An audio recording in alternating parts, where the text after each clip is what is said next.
Bonjour Philippe, bonjour à toutes et à tous. En cette veille de Shabbat Mishpatim, Shabbat Mevarchim HaChodesh, le Shabbat on va bénir le premier mois d'Adar.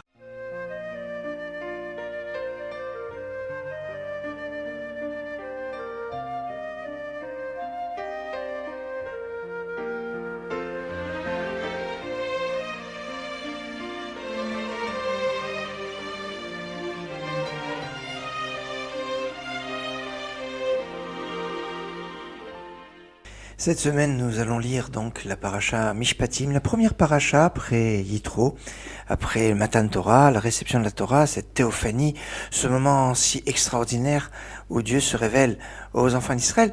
Le principe de la révélation d'Hachem, du Mahamad Har Sinaï, comme on l'appelle en hébreu, cette station, ce moment du mont Sinaï, eh bien on la retrouve aussi dans la paracha de Mishpatim, à la fin de Mishpatim, où, suivant les commentaires, est-ce que c'est un événement qui est arrivé avant ce qui est marqué, ce qui est décrit dans Yitro, ou après, c'est une discussion entre les commentateurs.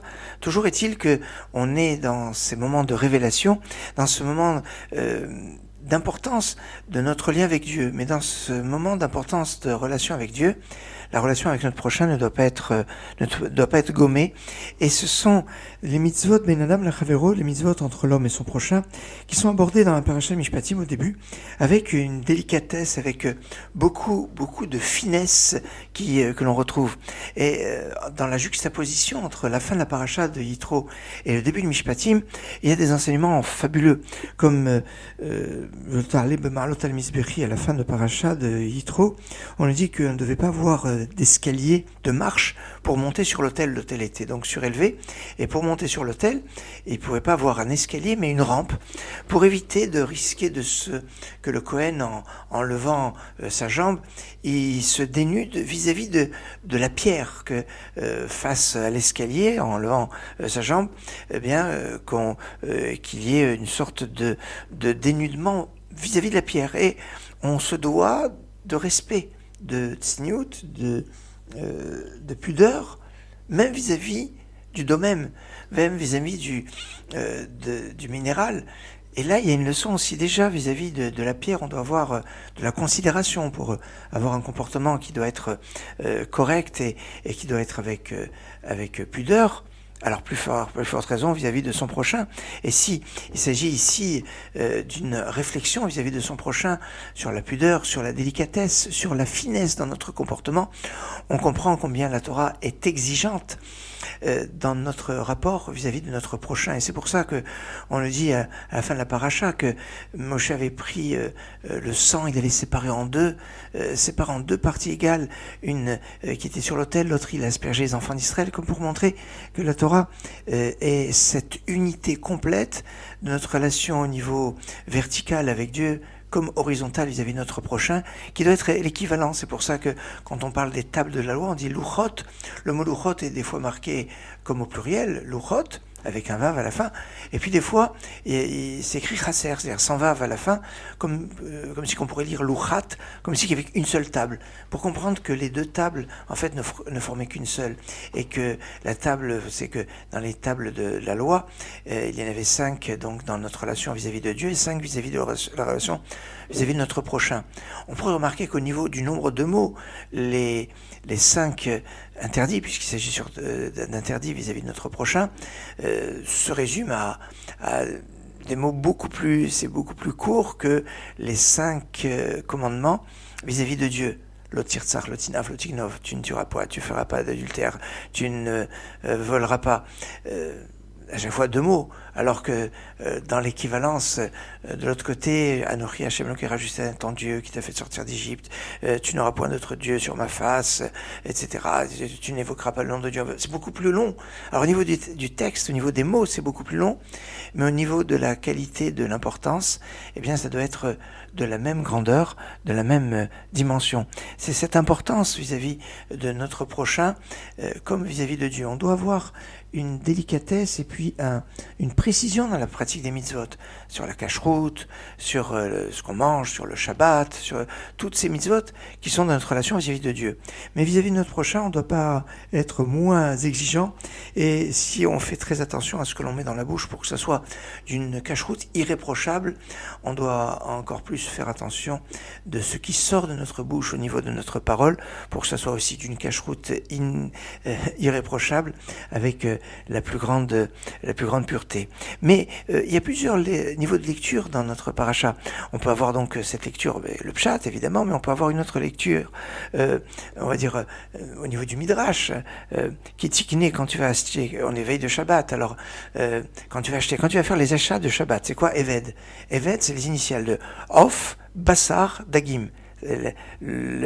La volaille, la viande et le poisson. On est dans les achats où chez Yavod, pendant 6 jours tu travailles, c'est les 6 jours. Alors c'est dans la Torah on parle de 6 années, on parle pour l'esclave de 6 années que l'esclave va fonctionner, mais on pourrait dire que pendant 6 jours on travaille, et ben je suis hit, et la 7e, et c'est Chofshi, on est libre, on a notre maîtrise du temps. Celui qui n'a pas cette maîtrise du temps du Shabbat, eh bien c'est un esclave. C'est le symbole de notre affranchissement vis-à-vis de l'esclavage, c'est le symbole du Shabbat. Et c'est ce principe de ce Shabbat qui commence de notre paracha avec donc une autre lecture de cet esclave hébreu qui travaille pendant 6 ans et le 7e année il est libre, que pendant 6 jours on travaille, le 7e jour, eh bien on est libre, on sait apprécier, on sait ressentir l'importance du Shabbat. Mais c'est aussi encore un autre niveau de lecture sur l'éducation. L'éducation des enfants doit se faire depuis la plus tendre enfance. Tout petit, bien, on doit commencer à leur enseigner, à leur donner le goût de la Torah Mitzvot. Ah, mais il est tout petit, c'est va. Non.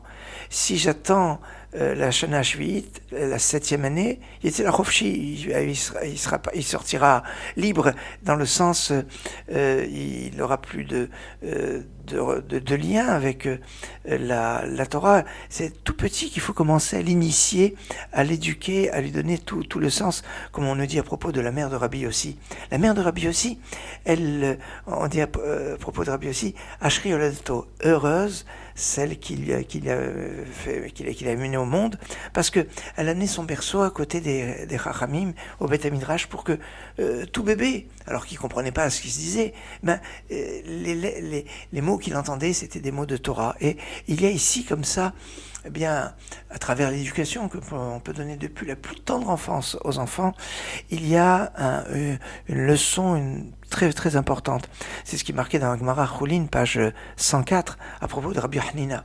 Rabbi Hanina, Hanina, ça peut être en Afrique du Nord, c'est un prénom féminin, mais Hanina, c'est un prénom aussi de la masculin dans la Gemara, la Mishnah.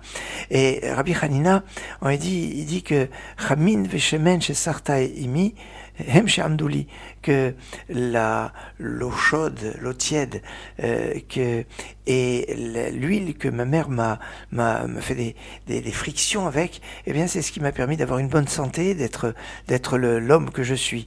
Alors évidemment, ça peut se comprendre au sens littéral de toute l'attention que sa mère a pu avoir pour lui, avec en lui faisant un bon bain bien chaud et puis de l'huile d'onction, etc.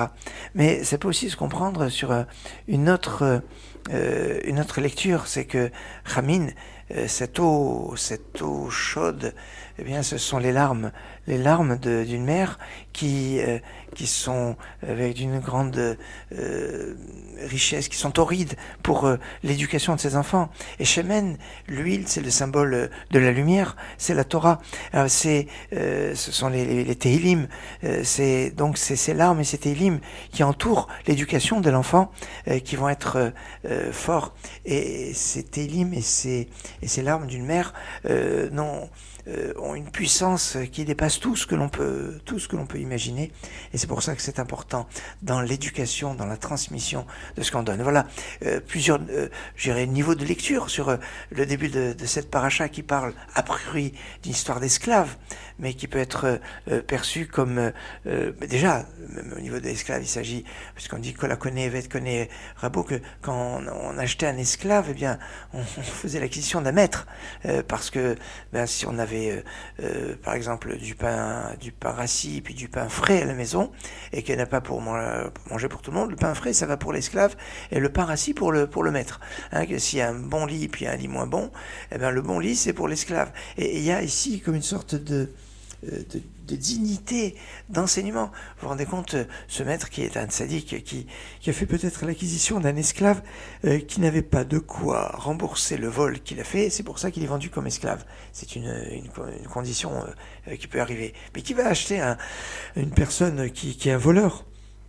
C'est nécessairement un grand tzaddik qui est prêt à lui donner son lit, prêt à lui donner ce qu'il y a de meilleur à la maison, et qui va, au lieu de faire entrer cette personne qui a volé à la base, et qui se retrouverait dans un milieu carcéral qui l'entraînerait à connaître d'autres voleurs et peut-être à se spécialiser dans les méfaits de plus en plus forts, à avoir cette réinsertion sociale auprès d'un tzaddik, auprès d'un homme qui est un homme de bonté, de générosité, qui a la compréhension de la nuance, de la dignité de l'homme. Et ça, c'est le premier niveau de lecture de ce Eved. Mais quand on va approfondir, ça peut être cette compréhension du lien qu'on peut avoir avec le Shabbat, de ne pas être un esclave du temps, mais avoir une maîtrise du temps. C'est ça, l'un des principes du Shabbat. Et puis, ça peut être aussi ces lectures sur l'éducation que l'on a évoqué.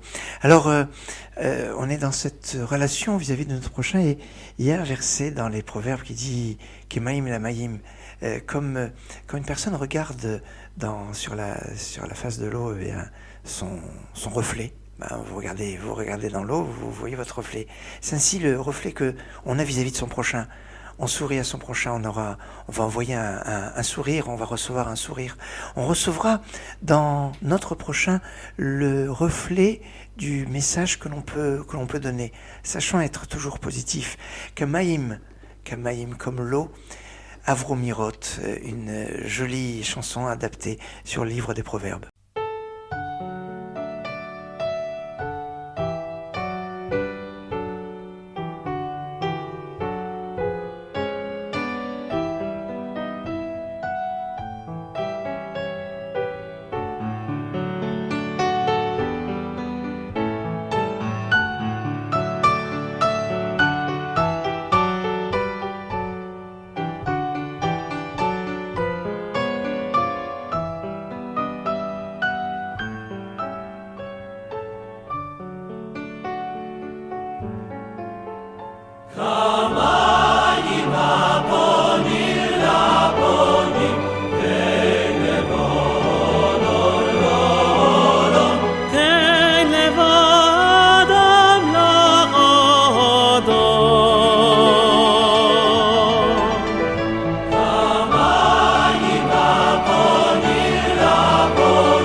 ידידי הקשב בנחת לעצת חבר בלי פחד נהפוך כולנו יחד את העולם לטוב יותר הדבר הוא בידינו נתחיל פה מבפנים בו שנינו אם ניטיב רק את ליבנו הטוב ייראה על הפנים המים הפונים לפונים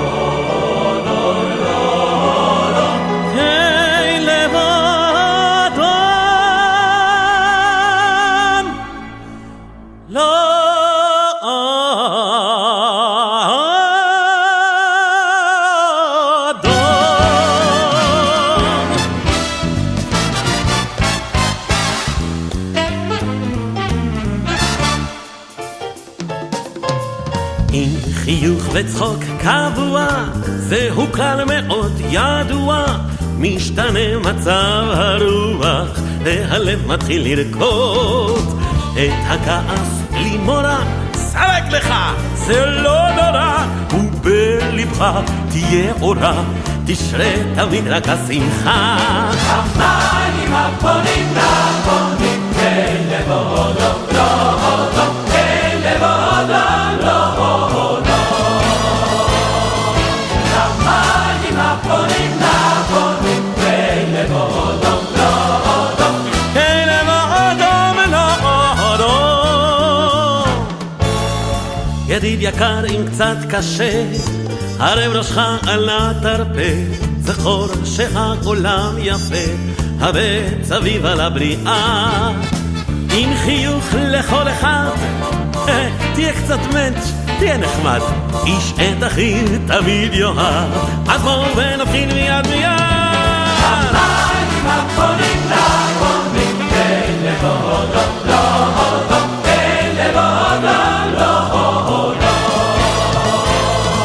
המים הפונים לפונים כלב הודו לא הודו כלב הודו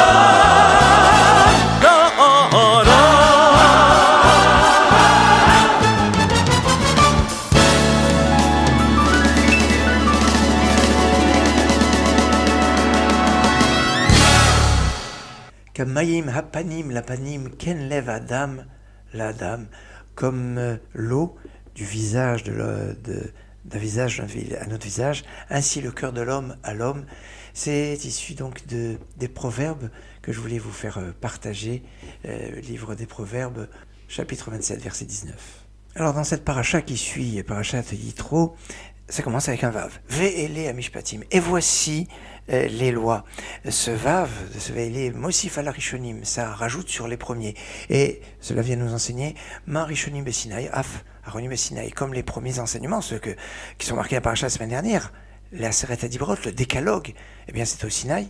Eh bien les lois qui sont dans notre paracha sur le prêt, sur les gardiens, sur les esclaves, sur les dommages, c'est aussi du Sinaï. Et c'est cette importance de l'ensemble de toute la Torah qui nous a été donnée au Sinaï, l'ensemble de toute la Torah qui est un message révélé. Cela est fondamental sur l'importance de cette Torah. De la Torah Sheba'al Peh, la Torah orale. Et c'est intéressant parce que le premier mot Ve'ele, Vav, Ele. Vav, c'est 6, comme les 6 ordres de la Mishnah. Les Shishas de la Mishnah. Et Ele, ça fait 36, comme les 36 traités du Talmud de Babylone. Alors on a tout ce qu'il faut sur cet enseignement, sur ce lien avec la Torah. Et c'est très fort parce que c'est ce lien avec le Sinaï, mais c'est le lien aussi avec la pratique. Ve'ele amishpatim asher tasim lifnehem, que tu vas placer devant eux. Et Rashi va nous dire que Dieu va dire à Moshe, tu vas placer devant eux Keshulchan Aruch, comme une table dressée. Ne te contente pas de leur dire voilà, bon, c'est comme ça la Torah, et puis bon, point barre. Non. Prends le temps de leur expliquer, de leur donner le sens pour qu'ils puissent apprécier, et comme une table qui est dressée, de leur préparer finalement le cours comme on prépare un bon plat. Et oui, préparer un cours, c'est comme quand on prépare un plat et qu'on va le servir à la table avec une bonne approche, une bonne présentation, avec finesse, avec goût.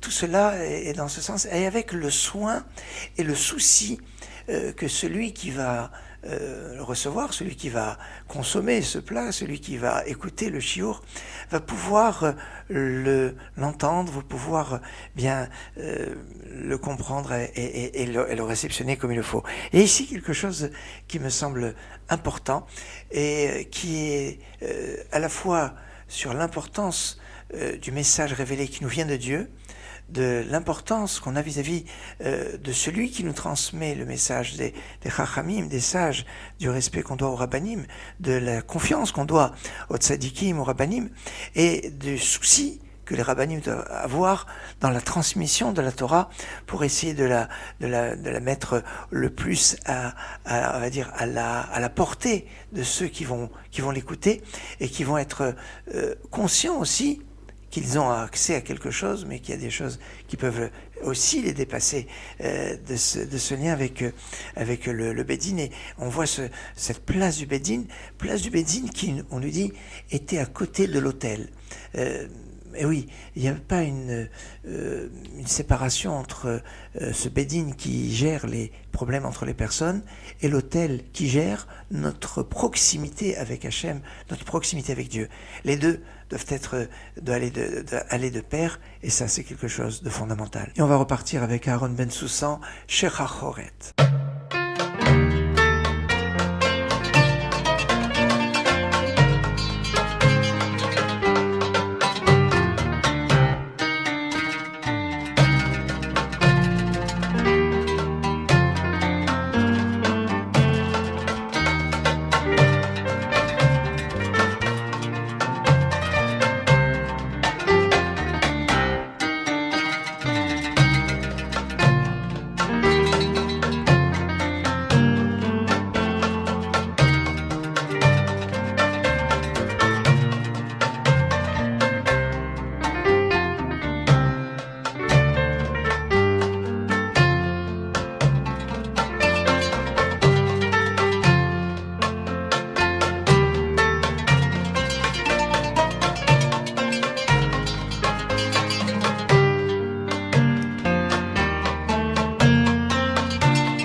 شحر حورتي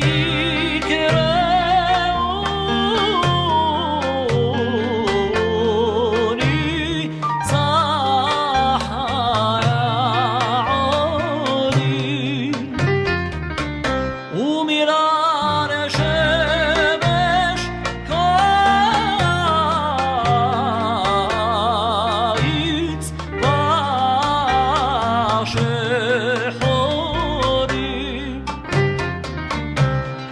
شحر حوض عطيا في تكورتا عيناي خشبو عرت بيت كله شلا